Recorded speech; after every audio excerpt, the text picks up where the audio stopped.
ఈరోజు తెలుగుదేశం పార్టీ 43వ ఆవిర్భావ దినం జరుపుకుంటున్నాం.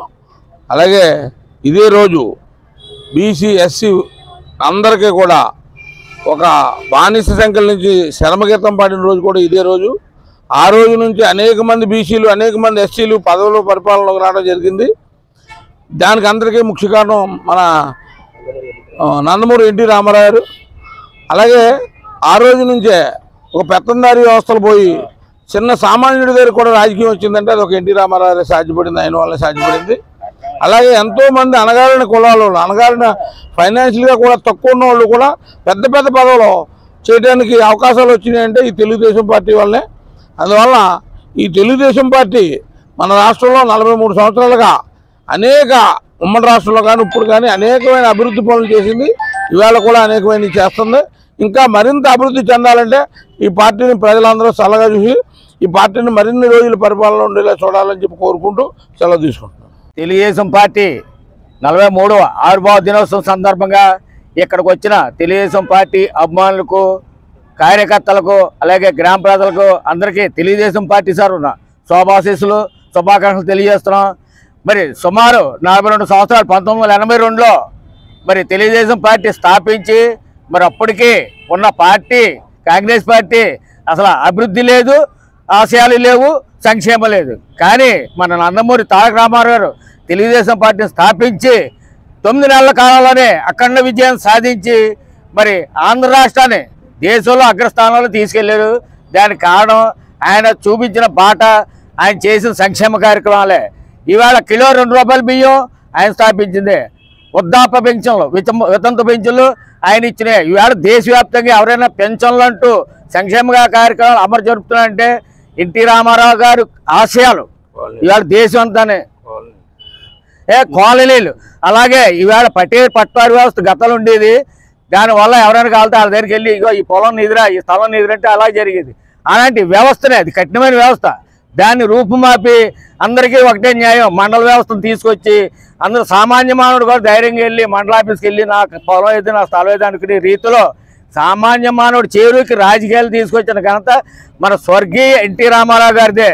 అది తెలుగుదేశం పార్టీ వ్యవస్థాపకుడు. ఆ తర్వాత వచ్చి మన చంద్రబాబు నాయుడు గారు అంతకంటే ఇంకా ఎక్కువగా ఇవాళ హైటెక్ సిటీ, ఇవాళ ప్రతి ఇంటికి ఒక ఇంజనీరింగ్ స్టూడెంట్ ఉన్నాడంటే కావడం మన చంద్రబాబు నాయుడు గారు. అలాగే ఈవేళ ఇన్ని సంవత్సరాలైనా సరే తెలుగుదేశం పార్టీ అంత గట్టిగా ఉందంటే అందరి కార్యకర్తలు ప్రజల ఆశీస్సులు ఉండడం వల్ల ఇలా జరుగుతుంది. ఇంకో 10 సంవత్సరాలు కూడా మన పార్టీని ఇలాగే ముందుకు తీసుకెళ్ళి ప్రజలందరికీ న్యాయం చేసి ఇలాగా ప్రజలందరూ అభివృద్ధిలో ప్రయాణించేలాగా మన చంద్రబాబు గారు ఎన్నో ప్లాన్లు వేస్తున్నారు.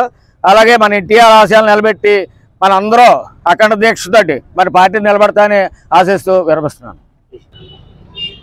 దేశానికి స్వతంత్రం వచ్చినప్పటి నుంచి కూడా ప్రధానంగా ఉమ్మడి తెలుగు రాష్ట్రాల్లో మరి కాంగ్రెస్ కబంధ హస్తాలతో చిక్కుడిపోయి ఉన్న దాని మీద ప్రతి ఒక్కరి అన్ని వర్గాలు, అన్ని సామాజిక వర్గాలు కూడా బానిస బతుకులయ్యే పరిస్థితి ఆ సమయంలో ఆసన్నమైంది. అందులో నుంచి విముక్తి రావాలంటే ప్రత్యేకించి మేము ఒక ప్రాంతీయ పార్టీ పెట్టుకోవాలి, నా తెలుగు ప్రజలకు నేను ఎంతైనా చేసుకోవాలి అన్న ఉద్దేశంతో మరి స్వర్గీయ శ్రీ నందమూరి తారక రామారావు గారు 82లో పార్టీ పెట్టడం జరిగింది. 9 నెలల్లో ముఖ్యమంత్రి అవ్వడం జరిగింది. సంక్షేమ పథకాలు అనేక రకమైన అభివృద్ధి కార్యక్రమాలు నడిపించడం జరిగింది. దేశానికే ఒక ఆదర్శంగా నిలవడం జరిగింది. ప్రధానంగా ఒక ప్రాంతీయ పార్టీ నుంచి ఎదిగి 43 సంవత్సరాలు మరి ప్రత్యేకించి రాష్ట్రంలోనే ఒక బలమైనటువంటి పార్టీగా తెలుగుదేశం పార్టీ స్థాపించబడింది. కనుక తెలుగుదేశం పార్టీ కార్యకర్తలు ఎప్పుడు కూడా తొనకరో, ఎవరికి భయపడరో. మరి రాష్ట్రం మొత్తం మీద చూసుకునేలా ఉంటుందైతే ఎప్పుడు కూడా తెలుగుదేశం స్టాండర్డ్గా మరి 40% ఓటింగ్ ఎప్పుడు కూడా అలాగే ఉంటుంది. మిగతా 10% కూడా తటస్థంగా బ్యాలెన్స్ ఉంటుంది. ఏ ప్రాంతీయ పార్టీ కానీ ఏ జాతీయ పార్టీ కానీ తెలుగు రాష్ట్రాల్లో అంత ఓటింగ్ ఉన్నటువంటి పార్టీ మరొకటి లేదని చెప్పేసి ఘంటాపదంగా చెప్పక తప్పదు. మరి అందులో భాగంగా ఈరోజు 43వ తెలుగుదేశం పార్టీ ఆవిర్భావ దినోత్సవం సందర్భంగా మరి జాతీయ అధ్యక్షులు శ్రీ నారా చంద్రబాబు నాయుడు గారు, అలాగే మరి తిరుమల తిరుపతి దేవస్థానం డైరెక్టర్ గారు అయినటువంటి మరి జ్యోతి నెహ్రూ గారు, అలాగే జగ్గంపేట నియోజకవర్గం శాసనసభ్యులు మరి జ్యోతి నెహ్రూ గారు, వారు తనయులు శ్రీ తెలుగుదేశం పార్టీ కాకినాడ జిల్లా అధ్యక్షులు నవీన్ కుమార్ గారు ఆదేశాల మేరకు ఈరోజు గోకవరం మండలం గోకవరం గ్రామం మరి దేవి చౌక్ సెంటర్లో ఉన్నటువంటి మరి స్వర్గీయ ఎన్టీ రామారావు గారి విగ్రహం దగ్గర మరి జెండా ఆవిష్కరణ ఘనంగా చేయడం జరిగింది. ఈ కార్యక్రమంలో గ్రామం నుండి అనేకమైనటువంటి నాయకులు కార్యకర్తలు వచ్చి ఈ కార్యక్రమాన్ని జయప్రదం చేసినందుకు చాలా సంతోషంగా ఉన్నది. అలాగే మరి ఈ కార్యక్రమంలో మరి ఇందులో ప్రత్యేకించి చెప్పుకోక తప్పదు. మరి ఈ విగ్రహానికి లక్షల రూపాయలు వెచ్చించి ఎన్టీఆర్ విగ్రహం పెట్టినటువంటి శ్రీ పైలా ఉదయ భాస్కర్, పైలా శ్రీనివాసరావు గారిని కూడా ప్రత్యేకించి మనం అభినందించాలి.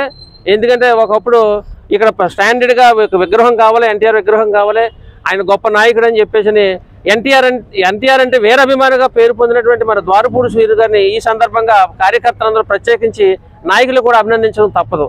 జై తెలుగుదేశం, జై తెలుగుదేశం.